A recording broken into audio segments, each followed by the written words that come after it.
દાહોદમાં વાવાઝોડામાં સાઇનબોર્ડ પડવાથી 3 લોકોના મોતની ગોઝારી ઘટના બાદ વહીવટીતંત્ર એક્શનમાં. જિલ્લા અધિક કલેક્ટર જે.એમ. રાવલનું મોટું નિવેદન. સમગ્ર મામલે ટેકનિકલ પાસાઓ સહિત ઉચ્ચસ્તરીય તપાસના આદેશ. વહીવટીતંત્રની અલગ અલગ ટીમો દ્વારા તપાસનો ધમધમાટ શરૂ. પ્રી મોન્સૂન કામગીરી હેઠળ જર્જરિત મકાનો અને હોર્ડિંગ્સની થશે તપાસ.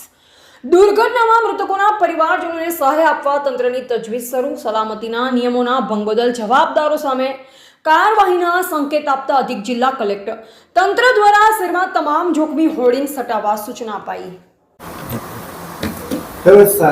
સાઇન બોર્ડ પડવાની ઘટના બની છે, અત્યાર સુધી કેટલા લોકોની ડેથ થઈ છે અને અત્યારે તંત્ર શું કરી રહ્યું છે? ગઈકાલે રાત્રે આ દુઃખદ ઘટનાની જાણ થતાં જ તાત્કાલિક પ્રાંત અધિકારી શ્રી, મામલતદાર શ્રી, ટીડીઓ શ્રી અને ચીફ ઓફિસર શ્રીને તાત્કાલિક ત્યાં સ્થળ ઉપર બચાવ રાહતની કામગીરી કરવા માટે તાત્કાલિક મોકલી અને કાર્યવાહી કરવામાં આવેલ. તાત્કાલિક ત્યાં જતાં અમોને જે માહિતી મળી એમાં કુલ 4 વ્યક્તિઓ અસરગ્રસ્ત થયેલ છે. એમાં એક વ્યક્તિનું ઘટના સ્થળે જ મોત નીપજેલ હતું અને 3 વ્યક્તિઓને ઈજાગ્રસ્ત થતાં તાત્કાલિક ઝાયડસ હોસ્પિટલમાં 108 મારફતે સારવાર માટે મોકલવામાં આવેલા.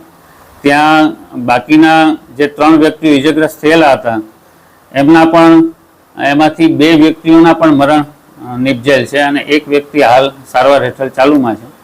આ તમામની પીએમની કાર્યવાહી હાલ ચાલુમાં છે.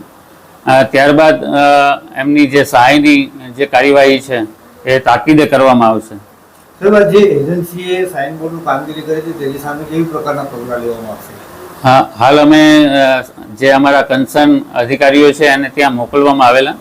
એટલે એમના કહેવા મુજબ ત્યાં પવનની પછડાટ એટલી બધી હતી કે ફાઉન્ડેશનમાંથી આ નીકળી જવા પામેલું છે. પણ હવે ટેકનિકલ બાબતોની અમે તપાસ કરશું અને ત્યારબાદ આગળની કાર્યવાહી કરવામાં આવશે. આ જ પ્રકારના બીજા પણ અન્ય દાહોદ શહેરમાં એન્ટ્રન્સ ઉપર આવા પ્રકારના સાઇન બોર્ડ લાગેલા છે, તેની ગુણવત્તાની ચકાસણી અથવા કયા પ્રકારની તપાસ કરવામાં આવી?